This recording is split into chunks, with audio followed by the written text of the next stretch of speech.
obligación y la teoría nace de la creación del documento en sí mismo. Entonces, como para hacer la diferencia entre uno y otro, ¿verdad? En la alemana dice, bueno, si usted tiene el título, puede alegar su derecho. Mientras que la italiana dice, no, es que si usted ya era poseedora de ese cheque, usted es la persona que tiene que canjearlo, ¿verdad? Nace el derecho con la creación de en sí del documento, mientras que la postura de la alemana dice, sí, nace la obligación, pero si usted es poseedor de ese documento, si usted no tiene cómo decir, este documento es mío, entonces no genera ninguna obligación. Solamente eso quería aportar. Muchas gracias, Nínive. Entonces, ¿alguna pregunta hasta el momento, compañeros?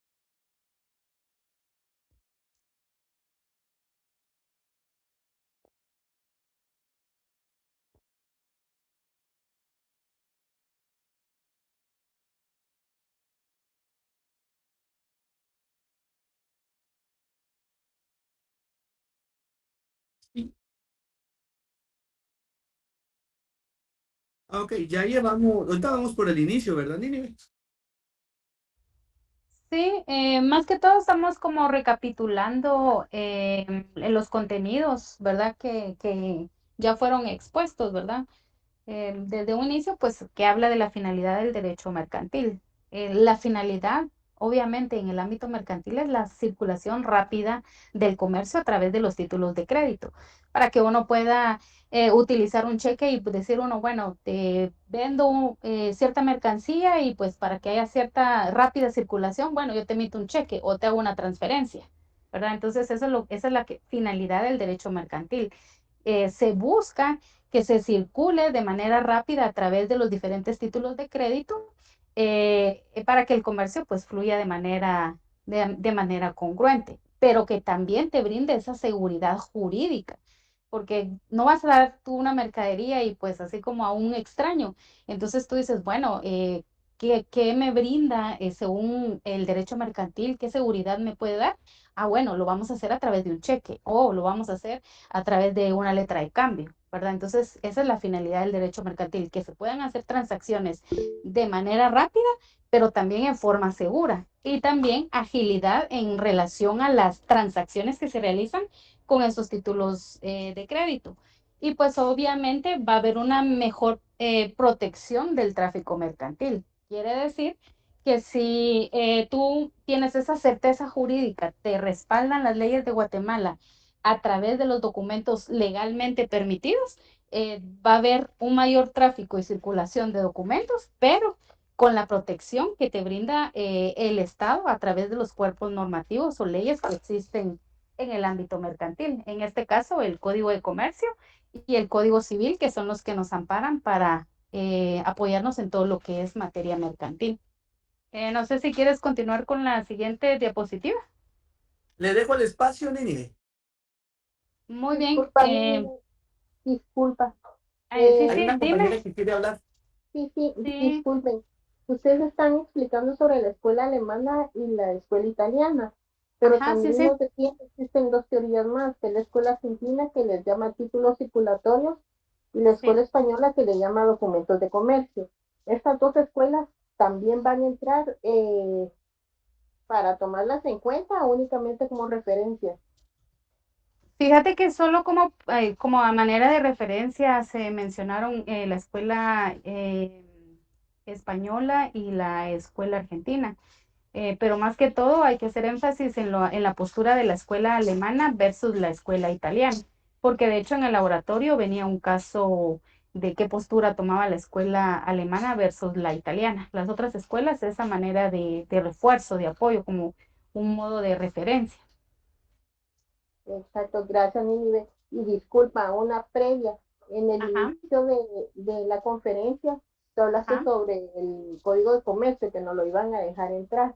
Mencionaste que Sí, no se pueden poner divisiones. fíjate que Únicamente no. no, divisiones no podemos poner, únicamente lo que se rotuló en su momento con ella. Exactamente, sí. Yo lo que les decía es, digamos, ponerle un puntito a cada artículo que vimos y para los artículos que utilizamos en la elaboración del laboratorio. Porque pues entonces ahí tú ya no tienes subrayado, yo por lo menos estoy poniendo una flechita con un color determinado, porque sí, la primera parte de mi código sí la tengo con separadores, porque pues artículos importantes y pues ahí yo llevo mi propio sistema.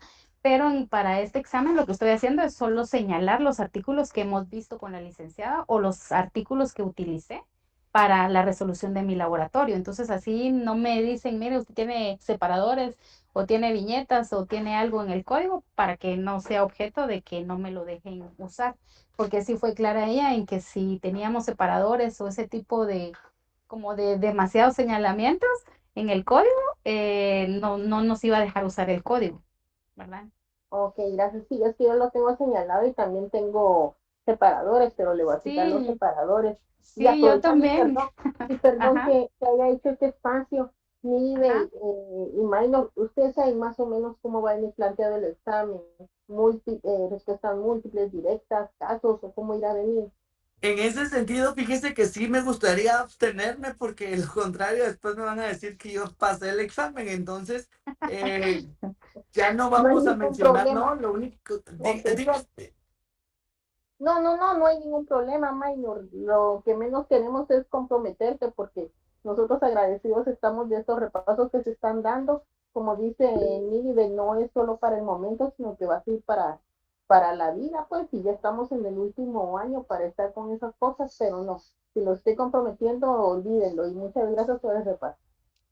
Pero yo en lo personal sí quiero comentar antes de darle el tiempo a Celestino. Sí va a venir una parte de casos. Eso lo dijo la licenciada, pues, o sea, no es que yo ya sepa que venga en el examen, pero sí van a venir algunos casos similares al laboratorio. Entonces yo por eso recomiendo todos los artículos que trabajamos en el laboratorio, señalarlos con una flechita, un puntito o algo, con un color determinado, ¿ah? Para guía. También va a venir teoría de la escuela alemana, escuela italiana. Eso es lo que a mi cosmovisión o a mi concepción he entendido que la licenciada le ha dado prioridad. Otro artículo fundante es el 1251 del Código Civil, que habla de los requisitos de todos los títulos de crédito. Y considero yo que se iba a preguntar cuáles son los requisitos fundantes de un título de crédito, ¿verdad? Entonces, prácticamente en las diapositivas que estamos presentando, es el resumen de todos los puntos claves que la licenciada nos dio a través del documento y de que la compañera Lucía nos hizo favor de redactar amablemente, que esto lleva tiempo, pues tiempo y dedicación. Aquí solo estamos básicamente tocando los puntos más importantes que consideramos que van a ser motivo de examen, ¿verdad? Y como hay variantes, aún en una variante te pueden preguntar finalidad del derecho mercantil, mientras que a otros les puede venir la pregunta qué son títulos de crédito. Entonces, abarcamos en estas diapositivas todos los temas objeto de examen.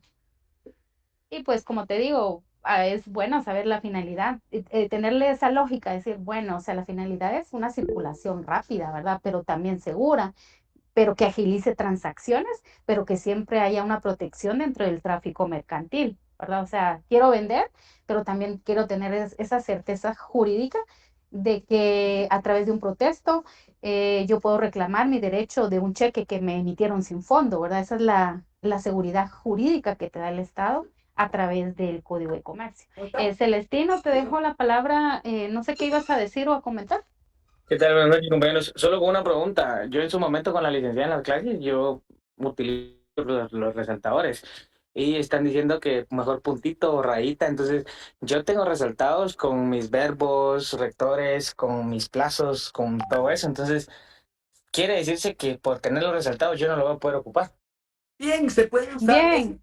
Ah, bueno, sí, es que se da a malinterpretar, como sucedió con el otro tema, ¿verdad? Porque decir que solo un puntito o cosas así, también los compañeros lo pueden malinterpretar como decir, bueno, no los tengo que marcar porque me los tengo que saber de memoria. Entonces, solo para aclarar eso, porque también pueden surgir las dudas y se puede malinterpretar a ello, ¿verdad? Gracias ahí por el aporte, Celestino. Sí, es que solo adicionamos a la previa que traíamos con la licenciada, ella nos fue diciendo los artículos y nos los fue explicando. Fuimos subrayando yo con mi resaltador los artículos que vimos con ella como tú dices, los verbos rectores, los plazos, todo eso, lo que uno ya está acostumbrado a, a apuntar o a poner en la ley. Pero lo que ella no quiere es que como que tengamos ahí el montón de separadores de tal pregunta y empiezo a buscar como que si ya como que ya tuvieras resuelto el examen con tu código. Sí es fundante que podamos siempre resaltar nuestros artículos vistos en los temas, poner nuestros señalamientos. Yo por lo menos soy las que, por ejemplo, si hay elementos, le pongo 1, 2, 3, ¿verdad? O sea, yo lo hago en mi código, pues, pero eso no significa que sea un chivo, sino simplemente es mi forma de ir delimitando o ir separando las cosas que yo considero importantes. Entonces eso sí es permitido. Lo que no es permitido es como que tengas todo el chivo ahí y poner ahí finalidad del derecho mercantil y pones el artículo y ahí escribir circulación rápida, seguridad jurídica. O sea, eso no está en el código, más sin embargo son cosas que debemos conocer o manejar, ¿verdad? No sé quién más se iba a hablar aparte de Sergio.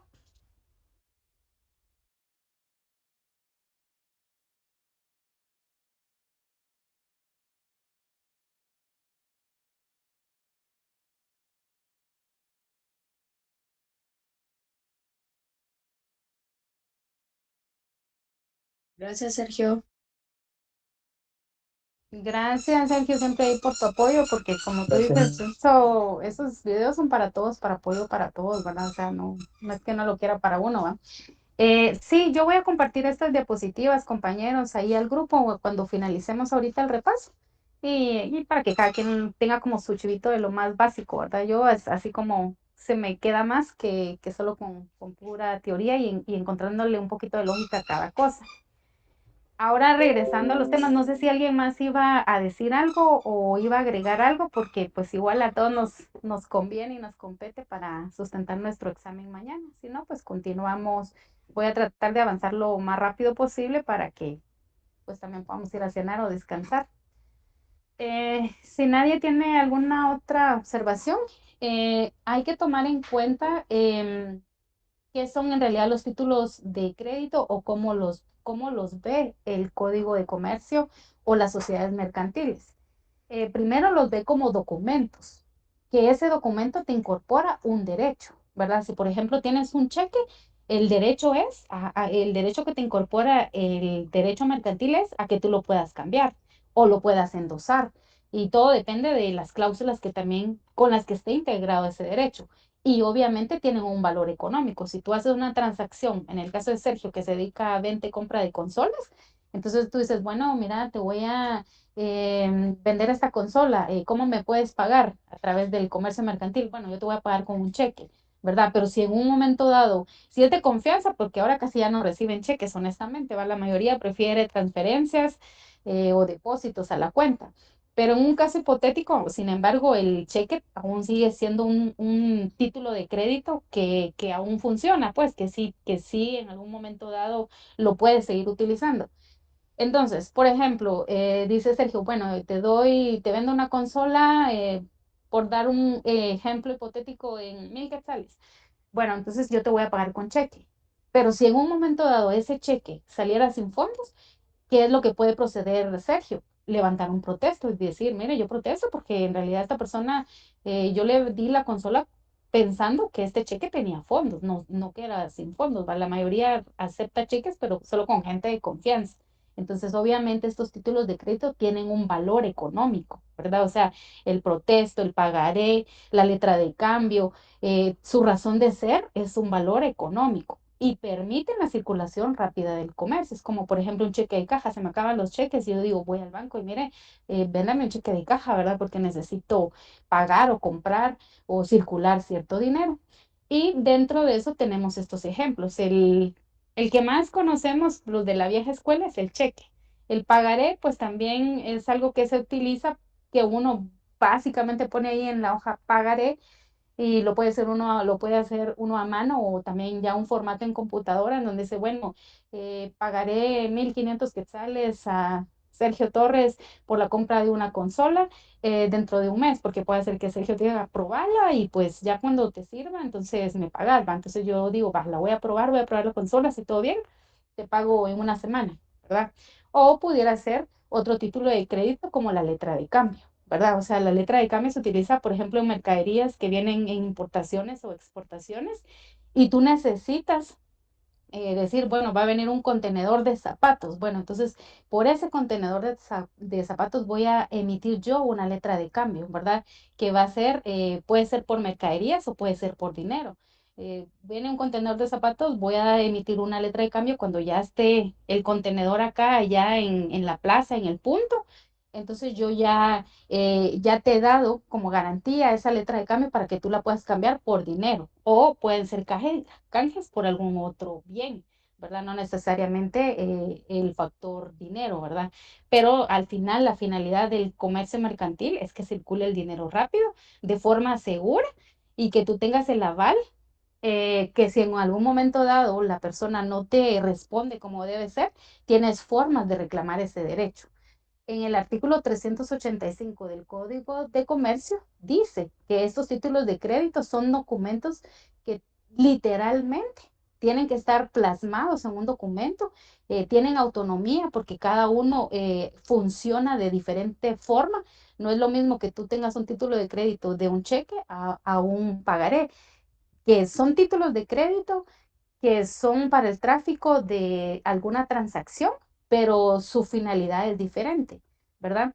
Y también hay ejercicio o transferencia imposible sin el título, ¿verdad? O sea, yo no puedo decir, te voy a entregar esta mercadería y que tú no me des a cambio nada, ni un cheque, ni un pagaré, ni una letra de cambio. Debe de haber sí o sí el título para que pueda yo reclamar ese derecho según el artículo 385 del Código de Comercio. También se consideran como bienes muebles, o sea, como decir una mesa, una silla, el cheque como tal se considera como un bien mueble, la letra de cambio se considera como bien mueble, un pagaré también se considera como bien mueble, o sea, tú puedes reclamar ese derecho, decir, mire, yo aquí tengo este cheque, no tiene fondos, entonces voy a levantar un protesto porque sí o sí quiero que la persona se haga cargo de la mercadería que yo le di y que a cambio me tiene que ya dar el dinero pactado. También dentro de los elementos del título de crédito tenemos el elemento que es un documento como tal, ¿verdad? O sea, en físico, un derecho literal que la persona puede reclamar de inicio a fin dependiendo de todo lo que esté estipulado en el título de crédito. También es un derecho autónomo, ¿verdad? Tú tienes la capacidad de ir a reclamar tu derecho y sí o sí está la necesidad del título, ¿verdad? Puedes reclamar el derecho si tienes el título en tu mano. Y pues como les comentaba, que es un bien mueble, ¿verdad? Yo en el laboratorio había puesto bien inmueble, pero pues ahí fue mal teclazo, pero es bien mueble. En la escuela alemana les dan un título de valor, ¿verdad? Y se rigen bajo los principios de literalidad, autonomía, necesidad del documento y el derecho está incorporado al documento, ¿verdad? O sea, sí o sí, para reclamar el derecho tienes que tener el documento, ¿verdad? Y ya cuando tú tienes el documento, ahí ya te incorpora a ti ese derecho de poder recibir el dinero o de reclamar si en un dado caso no te lo han dado, ¿verdad? O no has recibido lo pactado. En la escuela italiana lo ven como un título de crédito, pero se basa bajo los principios de abstracción, como quien dice, según lo que ustedes ya pensaron, ya pactaron, ya hablaron, ya lo dan por sentado. No necesariamente tienes que tener todo a la mano, sino que ya tú sabes que con la persona que hiciste la transacción, ya los dos lo dan como por tácito omitido o sobreentendido lo que pactaron. También lo ven como una circulación, pero también una ejecutibilidad. La diferencia con la escuela alemana es que el título crea el derecho, ¿verdad? O sea, cuando tú ya tienes el título ya redactado, plasmado en tus manos, en ese momento se crea el derecho. Mientras que en la alemana es cuando tú adquieres el documento, en ese momento incorporas o te haces acreedor de ese derecho cuando ya lo tienes. Y aquí pues veíamos este cuadrito que también el licenciado Minor Lass nos estaba explicando de la diferencia entre la escuela alemana y la italiana. En la alemana el derecho ya existía como tal. En cambio en la italiana dice que el título se crea con el derecho, ¿verdad? Mientras que en la alemana dice que el documento representa Y en la italiana dice que el documento origina la obligación. En la teoría alemana dice la teoría de incorporación, mientras que en la italiana dice que es una teoría de creación. Su naturaleza jurídica, ¿verdad? Como un negocio jurídico como tal, lo describe el Código Civil en el artículo 1251, que habla que es un negocio jurídico. Y en el artículo 385 del Código de Comercio dice que los títulos de crédito son documentos como tales. También habla de las cosas mercantiles que contempla o qué es lo que el Código de Comercio delimita como cosas mercantiles, que lo vemos en el artículo 4, que ya lo leímos con anterioridad. También hay características formales de los títulos, ¿verdad? Primero, debe ser formalista, no es que tú agarres un papel y digas, este es un cheque, no, el formalismo del cheque ya trae su parámetro, te lo emite un banco, ¿verdad? Cualquier banco del sistema, no es que tú agarres un papelito simple y ahí ya, no, es un formalismo. Y obviamente incorporas ese ese beneficio que tú haces con la persona con que estás haciendo la transacción y se va a cumplir la literalidad de lo que tú escribiste en ese documento. Si en el cheque tú dices al portador, quiere decir que cualquiera que tenga el cheque, Sergio, Nini, Maynor, Juan, Pedro, puede cambiarlo. Pero si tú en el cheque pones Juan Pérez, entonces ahí ya estás delimitando que el cheque va para Juan Pérez. Pero si no le pones la cláusula no negociable, quiere decir que Juan Pérez lo puede endosar y poder seguir circulando ese título de crédito con otra persona y cambiarlo. O puedes delimitar a quién va dirigido el cheque. Si dice Juan Pérez y le ponen no negociable, quiere decir que solo Juan Pérez puede ir a reclamar ese derecho o puede ir a cambiar ese cheque a un banco. También otra característica del título es la autonomía, ¿verdad? Uno es su funcionalidad es diferente a otro. La legitimación. La legitimación hace referencia a que dentro de nuestras normas legales, que es el Código de Comercio, decreto 2-70, está estipulado que está legítimamente reconocido el cheque como tal, como un título de crédito y como un medio de circulación. Y la ejecutividad es que si tú eres poseedor de eso, en ese momento ahí dice la fecha en que puedes irlo a cambiar y tú lo cambias. Aunque, como pues un tips, yo por ejemplo puedo emitir un cheque y le digo a Sergio, mira, para un mes. Pero si el cheque ya tiene fondos, ya media vez Sergio tenga en su poder ese cheque, y mañana va al banco y tiene fondos, puede ser ejecutado ese derecho de poder cambiarlo. Mucha gente piensa que porque yo le emito para fin de mes y claro, si es en palabra entre personas, uno dice, bueno, voy a esperar a la fecha en lo pactado, pero no significa que no te puedan cambiar, que no puedas ejecutar ese derecho de irlo a cambiar, siempre y cuando tú ya seas poseedor del cheque. En un caso de necesidad que uno diga, me lo emitieron para fin de mes, pero pues ya es 28 y necesito la plata, uno para no hacer como mal puede llamar a la persona y decir, mira, ¿será que puedo cambiar el cheque? ¿Va? Porque aunque esté emitido para el 30, media vez ya lo tengas en tu poder y en el banco haya fondos, tiene ese principio de ejecutividad, ya lo puedes ir a cambiar. Y si no, pues uno llama a la persona y dice, mira, ¿será que ya lo pudiera cambiar? O uno va al banco y dice, mire, ¿será que ya tiene fondos? Y para que no le cobren a la persona por falta de fondos. Y ahí te dicen, mira, sí, sí hay fondos, entonces uno lo puede cambiar, ¿verdad? Entonces, solo hago referencia al principio de ejecutividad en los títulos de crédito. En cuanto a los elementos personales, quien hace o emite el documento o quien gira ese documento se le llama creador o librador, ¿verdad? Por ejemplo, yo tengo mi chequera y le emito a Sergio por la compra de una consola, yo soy la creadora o la libradora de ese documento. Ahora, ¿quién es el que recibe el documento o se hace acreedor de ese beneficio? Es el girado o el librado. Y también puede haber un beneficiario, ¿verdad? O puede haber un endosante o un endosatario o un avalista, ¿verdad? Entonces, todos esos pueden ser elementos personales del cheque. Si hablamos de un beneficiario, yo emito el cheque a favor de mi papá, ¿verdad? Eso puede ser un beneficiario o puede ser un endosante.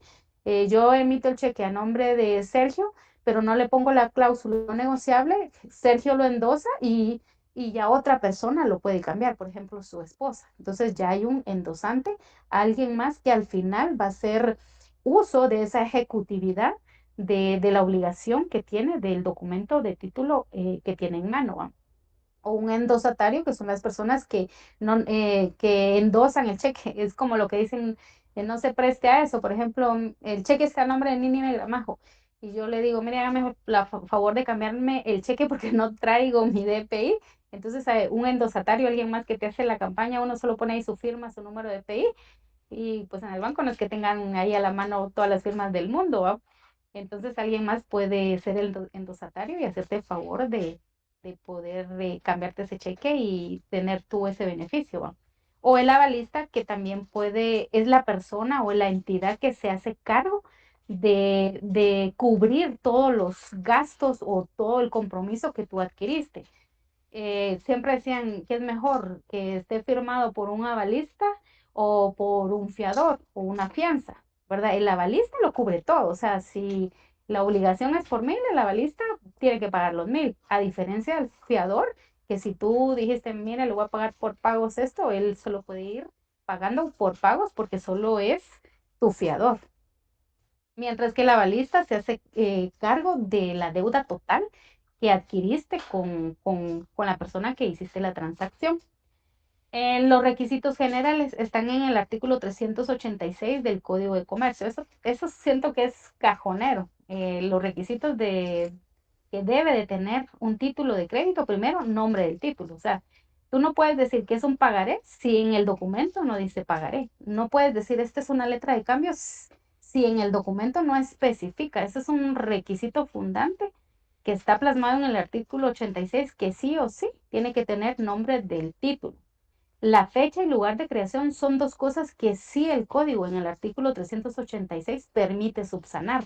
Si alguien de casualidad no puso la fecha y lugar de creación, se pone los datos de la persona quien emitió ese documento. También otros requisitos son los derechos incorporados. Obviamente ahí tiene que decir por la compra, bueno, emito si fuera un cheque, bueno, 1,500, ¿verdad? A fulano de tal. Entonces ahí el derecho que te está incorporando es, este cheque solo lo puede cambiar por 1,500. Ese es el derecho incorporado. O, este cheque solo lo puede cambiar por 800 porque en el cheque dice el monto, dice la fecha en que fue emitido.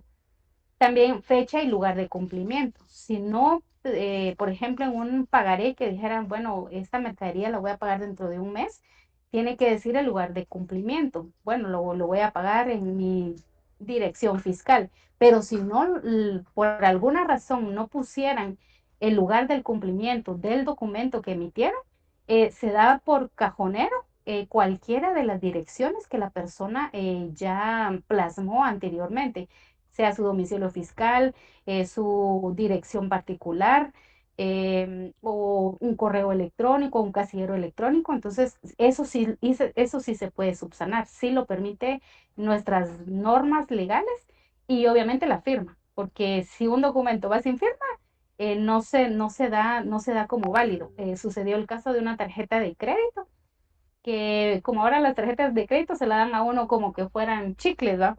Y vinieron, le ofrecieron a una persona una tarjeta de crédito, pero solo se la enviaron y la persona nunca firmó el documento de que había adquirido la tarjeta de crédito, la topó y después el banco emisor trató de demandar a la persona porque topó la tarjeta, pero cuando vino la persona y contrapuso una demanda, dijo, no, es que yo nunca firmé ningún documento, pues a mí solo me la dieron y a mí eso no genera ninguna obligación. Y van a creer que en el juzgado obraron a favor de la persona porque el banco, la casa emisora de esa tarjeta de crédito, no pudo demostrar que le había contraído una obligación con la persona porque en el contrato no estaba la firma de la persona, aparecía ese contrato que uno firma en blanco, ¿verdad? Entonces, por eso es que es un requisito fundante que en esos documentos vaya la firma. Es como que te emitan un cheque y la persona en el área de firma no lo firme, tú vas al banco y no te lo pueden cambiar porque no hay quien firme. Entonces, ese es un requisito legal que sí o sí tienen que tener los títulos de crédito. Y pues obviamente las formas de librar el título de crédito. a propia orden. Por ejemplo, yo soy la dueña de la chequera y yo quiero dinero, tengo fondos en mi cuenta, lo escribo a mi nombre, ¿verdad? Pague sea Nínive Gramajo, 100 quetzales, 200 quetzales, a propia orden, o sea, porque yo soy la emisora, pero yo misma canjeo ese cheque. O a propio cargo, cuando tú vienes y emites a otra persona o emites a un tercero, ¿verdad? Entonces, esas son las formas en que se puede librar un título, que lo hagas para ti mismo, a otra persona, o que lo emitas a un tercero. Y las formas de la circulación, ¿verdad? Los nominativos a la orden y al portador, ¿verdad? Los nominativos según lo que dice el documento del título de crédito, si es un cheque, si es un pagaré, em, cualquiera de las formas que tú le denomines al documento que estás emitiendo, a la orden, si es a la orden propia o a la orden de una segunda persona o de un tercero, o al portador, ¿verdad? Cuando ponen cheque al portador, que cualquiera que lo posea, que lo tenga en sus manos, lo pueda ir a cambiar. Esas son las formas en que se puede circular, nominativos, a la orden y al portador. Y pues obviamente también hay títulos impropios, ¿verdad? Esos títulos impropios, que según los delimita el artículo 412 del Código de Comercio, no son creados para circular, ¿verdad? A diferencia de los otros, sí son para circular. Como por ejemplo los boletos de avión, los boletos de lotería, la póliza de seguro. Entonces, esos documentos impropios se le denominan así, no como a los propios, como el cheque, pagaré y todos esos, porque cualquiera que lo posea lo puede canjear, ¿verdad? Por ejemplo, un boleto de lotería, yo compro el boleto de lotería, no puede ser ni a propia orden, porque en el boleto no dice mi nombre, simplemente si yo lo poseo, si yo lo compro, lo poseo y gano, yo lo puedo canjear. Pero si yo lo compro, lo pierdo y de repente alguien en la calle lo encuentra tirado y mira ahí y revisa que sí se ganó la lotería, yo no puedo reclamar porque quien puede reclamar ese derecho es la persona poseedora de ese documento. Por eso es un título impropio, porque no especifica el nombre de la persona. En los boletos de avión, uno puede cambiar, por ejemplo, yo puedo comprar el boleto a mi nombre, pero si en un momento dado yo ya no puedo viajar, yo puedo llamar a la aerolínea y decirle, mire, le cedo el derecho a fulano de tal, ¿verdad? O pueden ser las pólizas de seguro, que a veces dice, bueno, esta póliza de seguro puede ser a nombre suya, pero si, por ejemplo, si es un seguro de vida, bueno, el seguro de vida está a nombre mío, pero si en un dado caso usted no lo utiliza por alguna razón, lo puede ceder a su esposo o lo puede ceder a sus hijos que no sean mayores de 18 años, por darles un ejemplo, ¿verdad? O sea, todo va a depender de lo que diga o estipule la póliza de seguro, porque hay pólizas de seguro contra terceros, pólizas de seguros de vehículos, por ejemplo, ¿verdad? Yo por lo menos en Ban Rural hay una póliza que es una póliza de ayuda asistencial vehicular, pero me gustó esa, y no es hacerle publicidad, me gustó esa póliza de seguro porque me puede cubrir daño a mi vehículo, y sí lo he utilizado porque me pasó una vez que esa póliza de seguro me cubría a mí, a mi hijo y a mi esposo. Entonces, en una oportunidad, el vehículo se le quedó a mi hijo en El Salvador y mandaron una grúa para traer el vehículo del Salvador para acá, porque así lo decía la póliza de seguro. Por eso es que en los títulos impropios no necesariamente se cumple solo para una persona. Todo depende de lo que esté redactado en ese documento. Y pues obviamente todo prescribe, ¿verdad? O sea, nada es eterno. Yo tengo un boleto de lotería, pero si no lo cambio en el periodo de 3 años y voy al cuarto año y decir, mire, me gané la lotería, pero hasta ahorita me di cuenta, prescribe, ¿verdad? Es directo cuando prescribe a los 3 años o a la inversa a un año, que es de regreso. O pueden ser que contrae obligaciones anteriores a 6 meses. Por ejemplo, el cheque. El cheque es un documento que si me lo emiten ahorita en enero, yo solo tengo 6 meses para poder canjear ese cheque. Si yo en el séptimo mes trato de ir a canjear el cheque, ya no me lo permite el sistema, porque ya prescribió ese derecho de valía del documento que yo poseo en mis manos. Leslie, no sé si tenías algún aporte o alguna duda. Pues disculpa que te interrumpa, Nínive. Sí, Ajá, con una sí. consulta. Aquí en la prescripción, es que no tengo aquí la ley en mano. Ah, el fundamento legal cuál es? Fíjate que la verdad de la prescripción no la ¿O no hay tengo fundamento? tampoco, no la tengo, te soy honesta, pero pues igual la podemos investigar más adelantito, porque debe de estar, o sea, siempre en algún momento todos los documentos prescriben, no son eternos, pues, ¿verdad? Tienen su tiempo de caducidad. El artículo te lo debo, pero voy a ver si encuentro el fundamento y lo paso ahí en el grupo. Perdón, Lo, la ajá, prescripción está en el 627 y 628. gracias, Muchas Ernest. gracias, Edna. Bueno, Gracias, muy amable. 627. Leámoslo porque igual ya después uno ya ni lo lee, pero mejor ahorita de una vez. 627, sí, cabal dice prescripción de la de regreso. La acción cambiaria de regreso del último tenedor prescribirá en 1 año, contado desde la fecha del vencimiento y en su caso. Quiere decir que si yo emití un cheque, bueno, no un cheque porque el cheque les dije que solo es de 6 meses, pero por ejemplo un pagaré. El pagaré venció ahorita en diciembre del 2025. Yo solo tengo hasta diciembre del 2026 para ir a reclamar ese derecho, porque solo tengo 1 año de validez después de la fecha que me emitieron el documento. Dice, la acción cambiaria de regreso del último tenedor prescribirá en 1 año, contando desde la fecha del vencimiento y en su caso desde que concluyen los plazos de presentación o si el título fuere con protesta desde la fecha en que se haya levantado, ¿verdad? Es, por ejemplo, en el caso de un protesto en un cheque, yo emito un cheque para hoy, ya el día de mañana yo puedo levantar el protesto porque ya prescribió, esa es en forma directa. Pero, por ejemplo, en el caso de una letra, de un pagaré o una letra de cambio, si es en forma directa de regreso, yo solo tengo hasta 1 año después de la fecha que me emitieron el documento para reclamar yo ese derecho. Si pasa después del año, ya no, ya en ningún juzgado me ven mi caso, ¿va? Y también dice acá los plazos, o si el título fuere con protesto desde la fecha en que se haya levantado. Eso habla en el artículo 627. En el 628 habla de la prescripción con otros obligados. La acción del obligado de regreso contra los demás obligados anteriores prescribe en 6 meses. Eso es lo que les digo yo, como en el caso de los cheques. También contados a partir de la fecha del pago voluntario o de la fecha de notificación de la demanda. Entonces ahí 627 y 628, gracias Edna ahí por el aporte. Ahí habla de las prescripciones. Clases de endoso. Hay endoso en propiedad, en procuración, en garantía y endoso en blanco.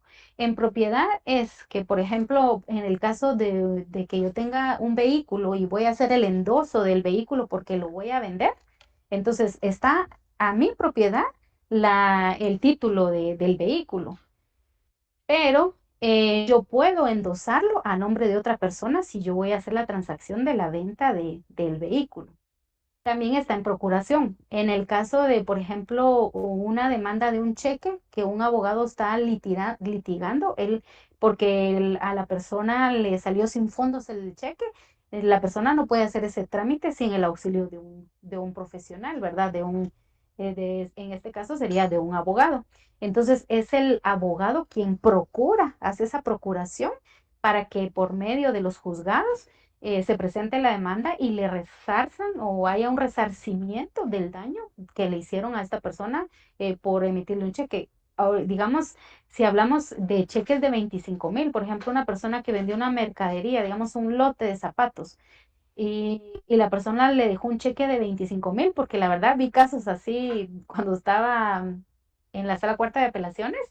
O sea, es un monto bastante considerable, pues. Entonces, ¿qué es lo que hacen las personas? Contratan los servicios de un abogado, ellos le procuran para que la persona le devuelvan esos 25,000 más los daños colaterales que esta persona tuvo por el paso del tiempo, por los trámites, por el pago del abogado. O sea, todo eso sale más de 25,000, obviamente, ¿verdad? Entonces, pero en procuración, el abogado solo puede procurar que le resarzan el daño, que recupere su plata y que le paguen al abogado, más no endosar o que el abogado pueda darle ese beneficio a un tercero.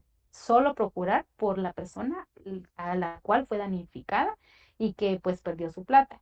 O puede ser un endoso en garantía. El endoso en garantía fue uno de los casos que nos puso la licenciada. Yo te digo, mira, vendeme 10 pares de zapatos, yo te los pago en un mes, te doy como garantía este cheque prefechado para que dentro de un mes, sea porque los venda o no, yo te pago la plata de los 10 pares de zapatos, es en garantía. Pero si antes del mes yo te digo, mira, ya vendí los 10 pares, gracias a Dios ya los vendí, entonces toma tu plata, te lo doy en efectivo o te hago una transferencia, entonces la persona que tiene el cheque ya no lo puede cambiar, porque ella ya recibió el dinero y solo le habías dejado como garantía el cheque por si en un dado caso se pasaba mucho el tiempo y no podías, no los vendías, pero si te comprometías a sí o sí pagarle. O puede ser el endoso en blanco. En el endoso en blanco consiste cuando una persona emite un documento, pero en ese documento no especifica específicamente si hay una restricción o una cláusula, porque hay gente, pues honestamente, que es como muy, usa las leyes a su favor, pero en sentido negativo y entonces le pone, por ejemplo, un cheque. Por ejemplo, cheque a nombre de Juan José. Pero si en el cheque no le pone nada más, no le pone, por ejemplo, la cláusula sin protesto o sin derecho a protesto o una palabra similar, quiere decir que la persona en algún momento puede protestar si ese cheque sale sin fondo. Pero si, por ejemplo, yo hago una transacción y digo, mira, te voy a dar un cheque en garantía, te lo voy a hacer por 1,000 quetzales por los 10 pares de zapato que me diste y lo puedes cobrar dentro de un mes. Pero pero yo no le pongo la cláusula sin protesto, yo sí, Sergio puede reclamar, decir, mira, ya pasó la fecha, entonces voy a cambiar el cheque. Pero si yo no le pongo, pero hay gente que es mafiosa en sentido negativo y le pone sin derecho a protesto, aunque tú quieras protestar ese cheque, no lo puedes hacer. Por eso está la parte en blanco. Si no especificas nada, la persona puede reclamar su derecho, pero si sí en el documento especificas sin derecho a protesto o una palabra similar, la persona, aunque sea poseedor del cheque, se venza la fecha y quiera protestarlo, no puede. Por eso es la importancia de leer los documentos tal cuales para uno poder también resguardarse su integridad física y pues que todas las transacciones sean en orden. En cuanto a la aceptación, el acto por el cual el obligado reconoce pagar, ¿verdad? O sea, yo digo, me diste 10 pares de zapato, yo me obligo a pagarte y como garantía te doy un cheque, ¿verdad? Entonces, eso puede hacerse de manera voluntaria, de manera expresa a través del documento y es irrevocable, ¿verdad? Sí o sí, lo tienes que cumplir porque pues lo que pactas lo tienes que cumplir, ¿verdad? Entonces, tú aceptas de manera voluntaria expresa el documento con el cual estás adquiriendo esa obligación. Pero también se da la contraparte. Aunque tú ya hayas aceptado de manera voluntaria, expresa, el título de crédito, la otra parte, si tú no cumples, la otra parte puede levantar un protesto, porque si tú le emitiste un cheque, porque de manera voluntaria y expresa, lo expresaste en un documento llamado cheque, pero si no cumples, la persona también está en la libertad de protestar, de levantar un protesto a través de un acto notarial en donde dice, mire, esta persona se comprometió, pero ya no pagó, falta de pago o falta de aceptación. La persona al final dijo que la mercadería viene mala y eso no es cierto, ¿verdad? Entonces también todo está la contraparte de la persona que acepta y que dice, va, sí, yo de manera voluntaria, expresa, irrevocable, te emito el cheque por los 10 pares de zapatos, pero si no me cumples, la otra persona puede levantar un protesto por falta de pago, porque no pagaste o por falta de la aceptación a la obligación a la cual uno se comprometió y que al final uno no cumplió. Pero también está la otra parte, como en las tarjetas de crédito, digo yo, ¿verdad? Por ejemplo, bueno, hay empresas que se dedican a que tú tuviste una tarjeta de crédito, no la pudiste pagar y viene ese banco y te absorbe tu deuda. Te puede emitir un aval y decir, bueno, yo al banco, tú le debes al GIT pero yo soy banco industrial, entonces yo voy a absorber la deuda que tienes con el GIT en su totalidad. Y ya después te quedas pagando conmigo cierta cuota, ¿verdad? Entonces ese es un aval, a diferencia del fiador, que esa persona solo se va a hacer responsable, pero de hasta las moras que tú tienes. Por ejemplo, te trazaste 3 meses en la tarjeta de crédito y tienes un fiador, entonces el banco o la tarjeta emisora solo puede reclamarle al fiador hasta 3 cuotas que tú llevas atrasadas. Dicen, mire, usted es el fiador de fulano de tal y pues la persona se atrasó 3 cuotas, pero como usted es el fiador, entonces págame los tres. A diferencia del aval, que ese sí se encarga de la totalidad de la deuda que adquiriste.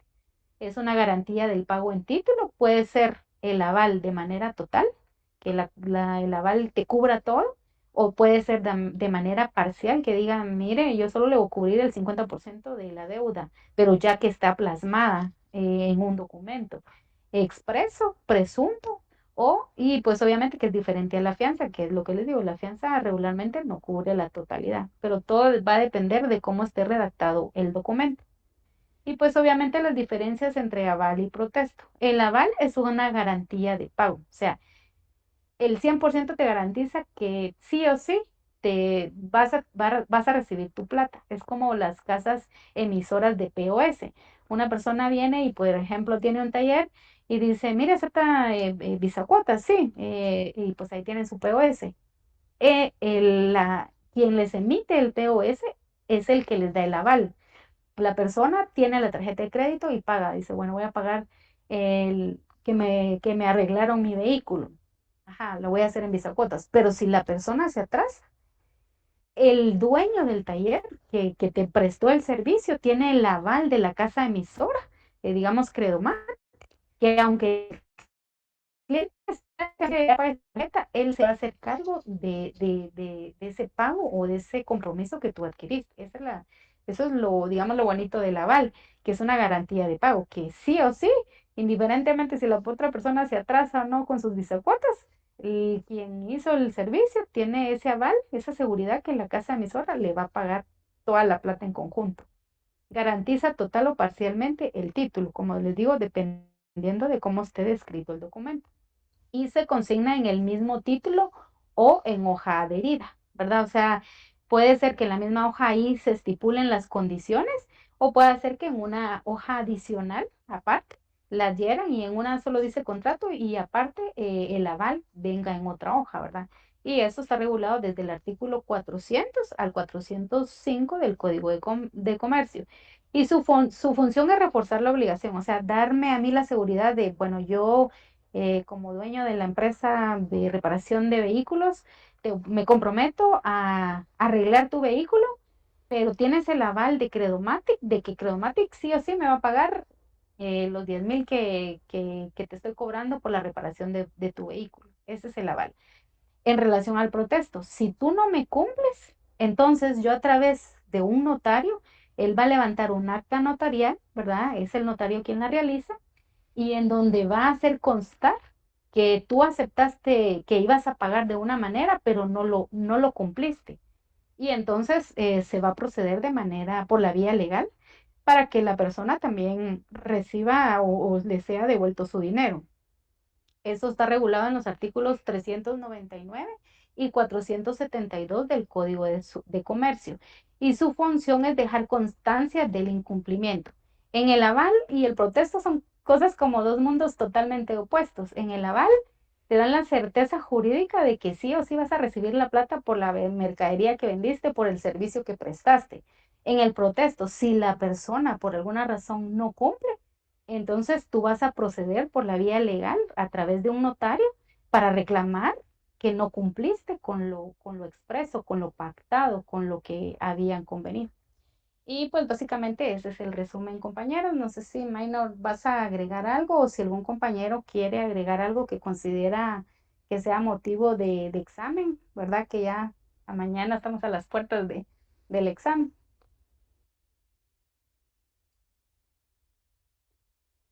Bueno, no sé si Minor todavía está en la llamada, ahora estamos al revés. Pero básicamente considero que esos son los puntos importantes, compañeros, y en relación a la pregunta de cómo va a venir el examen, en mi concepción van a venir casos, algún par de casos, y preguntas de teoría, preguntas de artículos. Es lo que considero yo que podría ser objeto de examen, ¿verdad? Entonces, si ya nadie más tiene que agregar, les deseo una feliz noche, compañeros. Sí, Una muchas consulta. gracias, Buenas Nínive. noches. Muy amable por el apoyo. Gracias, compañeros. Esperamos haberles apoyado en algo. Quizás no es mucho, pero la iniciativa está, el querer está, y esperamos poderles apoyar en mucho más. No olviden, estamos para servirles. Quizá tal vez a veces nos miramos con una cara así de bravos, enojados, bravos los chuchos, dirían alguien por ahí. Pero estamos para servirle. Yo creo que siempre hay que leer el libro y no solo juzgar por la portada. Estamos para servirle, compañeros. Pasen feliz noche. Gracias.